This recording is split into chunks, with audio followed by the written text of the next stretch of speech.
Bonjour et bienvenue sur cette vidéo où nous allons parler un petit peu du milieu sportif et de la comparaison dans le milieu du travail. Je vais vous parler d'un sprinter.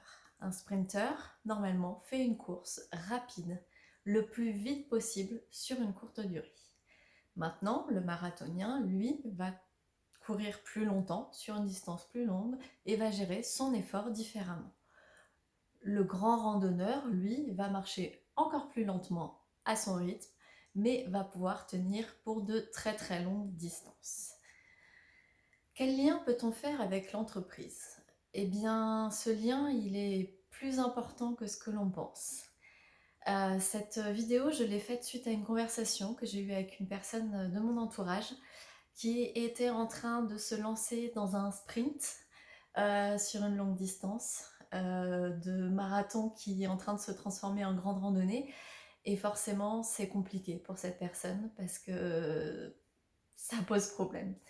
Et du coup, je voulais un petit peu détailler ses caractéristiques. Alors, le but n'étant pas de juger les sprinteurs par rapport aux marathoniens ou par rapport aux grandes randonnées, c'est juste une question de choix. L'idéal, c'est de faire les choix appropriés aux situations, et ça, on en parlera dans la suite de la vidéo, vers la fin, où je dirai quel type de course, entre guillemets, doit-on faire en fonction du contrat de travail que l'on a, et de la durée, et de tout un tas de paramètres. Donc cette personne, je vais juste revenir un petit peu, sans donner plus de détails non plus. C'est une personne qui avait beaucoup de capacités et qui intervenait dans une entreprise où ses services étaient très utiles et tout nouveaux. Il donnait accès en fait à des connaissances, à beaucoup de choses, à un savoir-faire très important. C'est quelqu'un de très débrouillard, qui a plein d'idées, qui est créatif, qui est professionnel et qui avait plein de choses à apporter. Et donc, il a tout donné, tout donné, tout donné à cette entreprise. Il donnait plein d'idées, il proposait plein de trucs, on lui donnait du travail, on lui rajoutait du travail, il disait ouais, je peux faire ça peut-être aussi, c'est possible. Il faisait donc des idées, il donnait des idées, quoi. Bref, il donnait plein d'idées, il suggérait plein de choses. Et son supérieur était plutôt content de son travail et tout se passait bien. C'était quelqu'un en mode sprint. Au bout d'un certain moment, il commence à fatiguer, il commence à se rendre compte que tout ce qu'on lui demande de faire dans une journée de travail, c'est pas possible. Il commence un petit peu à être essoufflé et à développer une certaine forme de rancœur envers son supérieur. Lors de la discussion que l'on a eue, je lui ai posé certaines questions sur comment il en était arrivé là. Et cette situation, malheureusement, elle se retrouve très souvent en entreprise.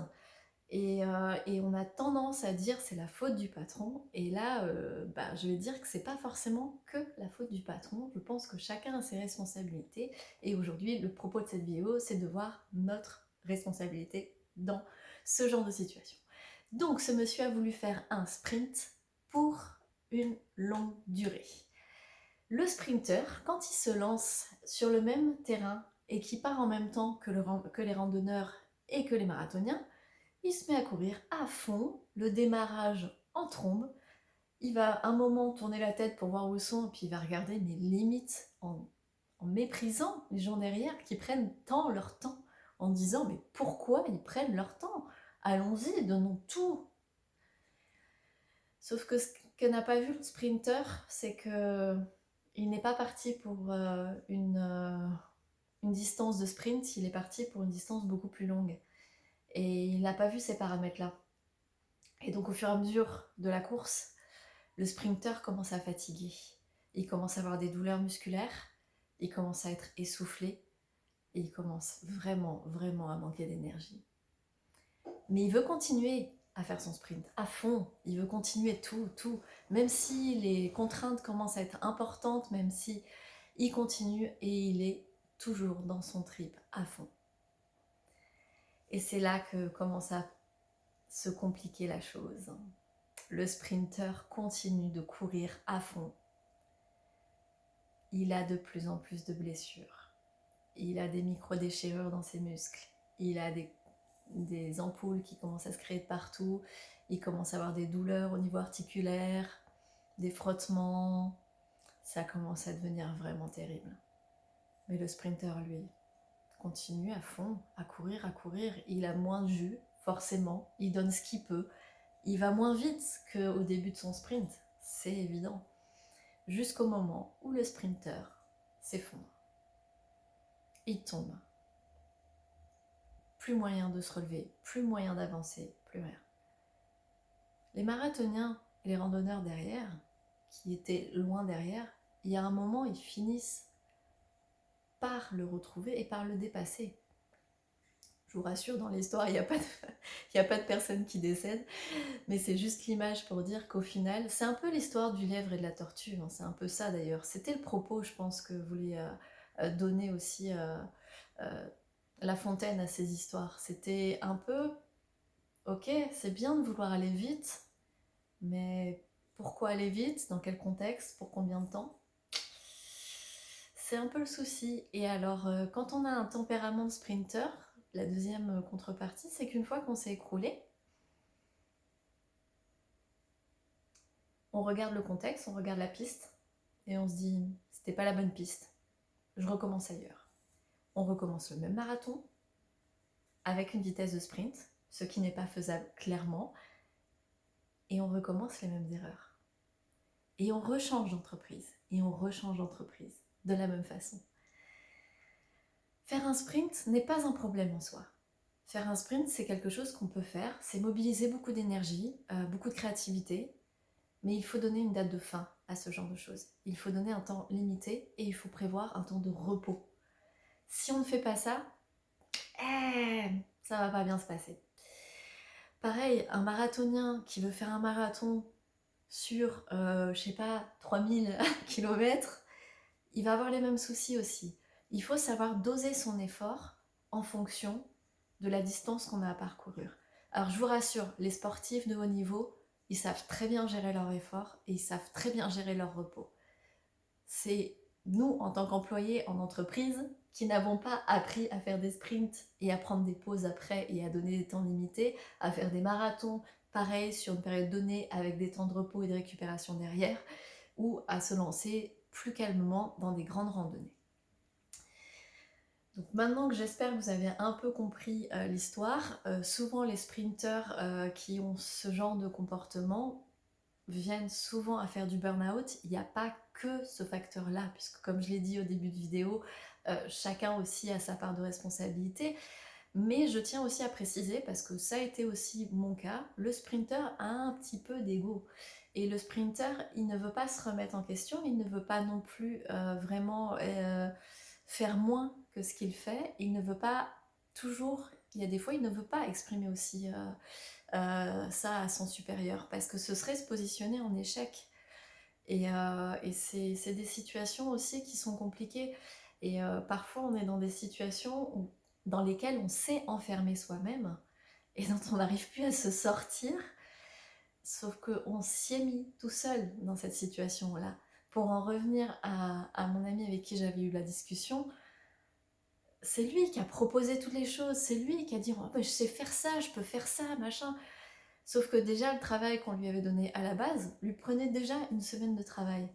Donc forcément, toutes les tâches qui ont été en plus, il a fini par ramener du boulot chez lui et à faire beaucoup plus que ce qui lui était demandé, alors qu'en plus, non, c'était pas possible. Et là maintenant, son contrat est prolongé, donc il va devoir rester, il souhaite rester dans l'entreprise, c'est cool aussi d'être embauché. Mais le truc, c'est qu'il va pas pouvoir tenir toute sa vie à ce rythme-là, c'est juste pas possible.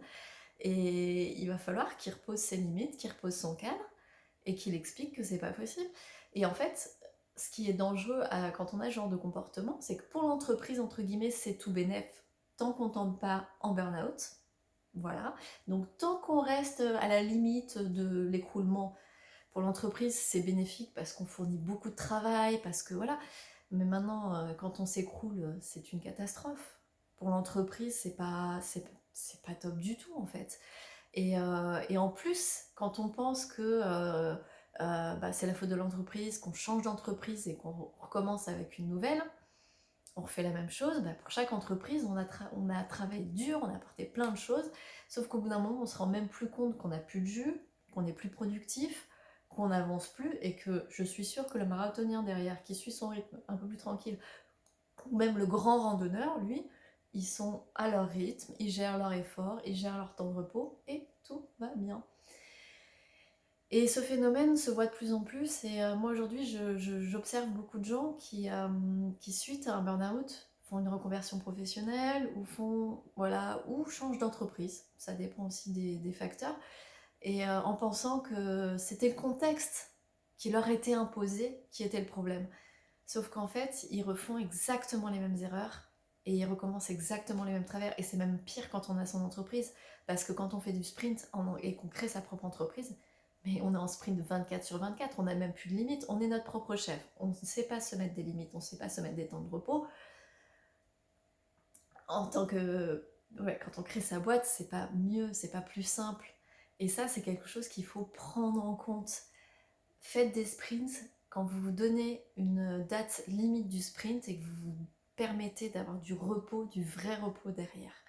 N'enchaînez pas sprint sur sprint, finit par être dur à dire, mais prenez vraiment des temps de récupération. Le corps, physiquement, a besoin de temps de récupération au niveau sportif, mais au niveau intellectuel aussi, au niveau investissement, au niveau tout. Le corps a besoin de repos. C'est très important.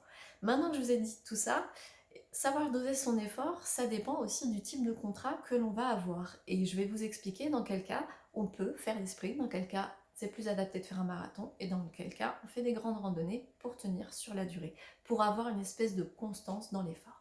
Dans les cas de contrats d'intérim court, on peut tout à fait faire des sprints. C'est le cas notamment, par exemple, je pense aux saisonniers. Les saisonniers sont des sprinteurs, puisque souvent ils font des travaux sur des périodes très courtes, mais très intensives. Il y a souvent une saison d'hiver et une saison d'été. Tout va bien, puisque entre-temps, il y a des temps de repos. Maintenant, si on est plus marathonien, on peut faire des contrats un peu plus longs, CDD, ou travailler dans une entreprise pour quelques années, mais toujours pareil en courte période. Si on veut rester dans une entreprise, si on vise entre guillemets le CDI, la meilleure approche, certes, de faire ses preuves, mais en marchant au rythme d'un grand randonneur. Parce que toujours pareil, si c'est pour faire une distance que vous n'allez pas pouvoir tenir et pour laquelle vous allez vous effondrer parce que c'est pas possible de gérer un effort d'un sprint sur une grande randonnée, ça va pas fonctionner. Donc voilà, c'était ma petite comparaison avec le milieu sportif. J'espère que cette vidéo vous a plu, j'espère que vous en avez appris. Je vais me présenter un petit peu plus. Donc moi je suis coach professionnel et je suis aussi très entre guillemets calée en sport, puisque je pratique le sport depuis plus de 30 ans maintenant, et je suis également formée dans certaines disciplines pour enseigner.